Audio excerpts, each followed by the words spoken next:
evo baš s obzirom da sam dosta plodonosna, da ne velim da imam puno naslova tijekom godine, odnosno imam puno otvorenih ideja koje volim onako kolerično, brzo realizirati.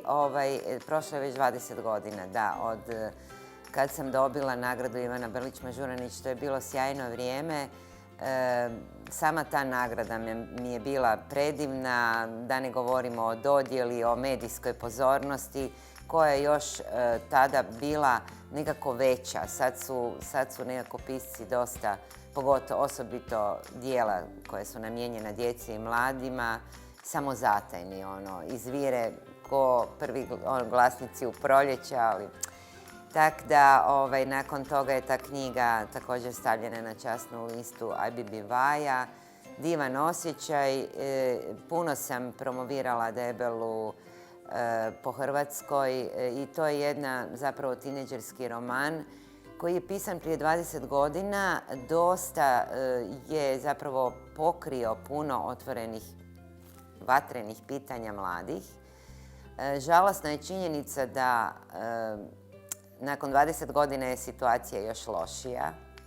Ja sam tamo uzela jedan primjer, doista realističan iz Kvarta, gdje su se djeca praktički igrala i družila na mjestu koje su sama nazvala smetlištem. Bolje ništa nije i tako da bez obzira na veliki napredak tehnologije, jer zapravo u Debeloj još nije bilo mobitela. Mislim da je paradoks da smo sve više otuđeni i međugeneracijski i općenito, bez obzira što mladi danas imaju recimo te pametne telefone. Nedugo sam bila na jednom književnom susretu i nezamislivo mi je zapravo da djeca od 9 godina, odnosno 2. razred, imaju, ne želim sad reklamirati koje mobitele, ali u vrijednosti od 2000 nečega na što ćemo prijeći uskoro kao članica Europske unije. A zapravo prave vrijednosti su jednostavno nenaplative i nisam prva rekla, kad uđeš u knjižnicu ulaziš bez novčića, izlaziš bogat. Zapravo je vrijeme provedeno u čitanju i to sjećanje. Ja sam nekad vodila dnevnike, s obzirom kao mala obožavala sam doista, stalno sam dobivala knjige i moram priznati da je ispod mog balkona bila tiskara naše djece. Dobila sam jednom prilikom Nevidljivu Ivu, jako sam voljela Zvonimira Baloga i nakon puno godina kasnije, ja sam toliko tu Nevidljivu Ivu čitala da je naslovnica bila toliko oštećena da sam ju ja morala doslikati. I tom prilikom mi je Balog posvetio tu moju Nevidljivu Ivu sa jednim velikim tekstom, jer je to bilo, veli ni on to više prvo izdanje nema. Dakle, bila je tiskara, dobivala sam često prva izdanja, voljela sam jako čitati, osobito velim balogovske stvari, duhovite, kratke, rodari, to me uvijek privlačilo i sama sam zapisivala velike i mudre misli koje nakon nekog vremena kad sam odrasla, onda sam rekla ma nisu to tak mudre misli, a sad kad sam ostarila vidim zapravo da su to bile najmudrije misli kad sam bila mala. I tako i upisala sam fakultet na kojem zapravo ako si htio mogo si puno čitati. Vodila sam dnevnik čitanja i ono zapravo najbitnije nisu bitna radnja braće Karamazov i ne znam neki odjeljak koji sam si ja vrlo često zapisivala koji mi se dojmio, nego je bitno to vrijeme. Sjećanje na to divno vrijeme kad smo plovili brdom slova, a danas recimo evo primjera Zločina i kazni, još sam ja i u svojem jednom, čini mi se, da, to je dijelo Tinu Ninu, koje je isto nagrađeno Grigorom Vitezom, rekla da današnja djeca, svaka knjiga im je debela, pa ako trebaju Dostojevskog, nego izaberu ili Zločin ili kaznu. Mislim, nije šala, ali čak i upolovljeno je puno, jer su današnji ne samo klinci naučeni na šokovitost, na vizualno, na vrlo kratko i šokantno. Znači, književnost je sasvim nešto drugo. Poezija, ono nas baš poziva da meditiramo, da maštamo, da otvaramo svoje kreativne potencijale, a ovo sve drugo je gotov proizvod. To mi je isto ko kuhate juhu, mrkvica, grincek i ovo ono, ili gotovo jelo.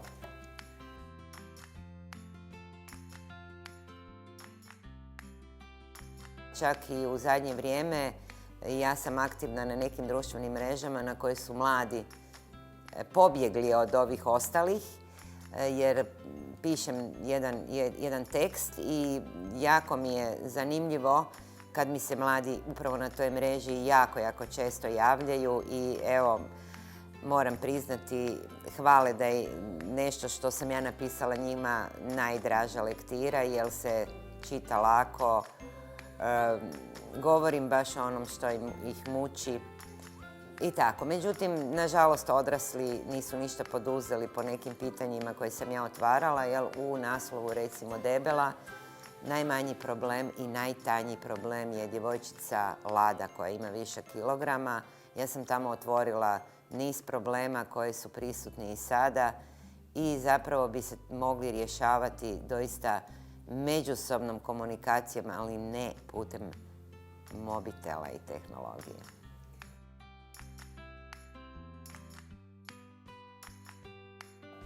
Uz, naravno, obogaćivanje rječnika, uz otvaranje kreativnih potencijala čitanjem, ono što čitanje čini, to je tolerancija, empatičnost.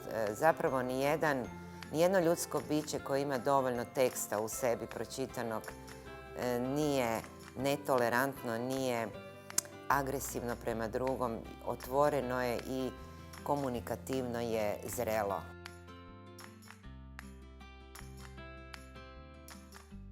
Pročitat ću završetak, kraj jedne slikovnice koja je i za velike i za male. Zapravo ja sve pišem i za jedne i druge i zapravo zamišljam da veliki čitaju ove manje tekstove malima prije spavanja ili poslije ručka.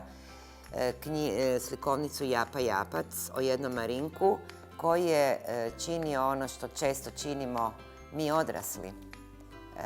I Balog je rekao ja magarac, dakle ono ja i pravopisno i bontonski bi trebalo biti na drugom mjestu, ako ne na zadnjem.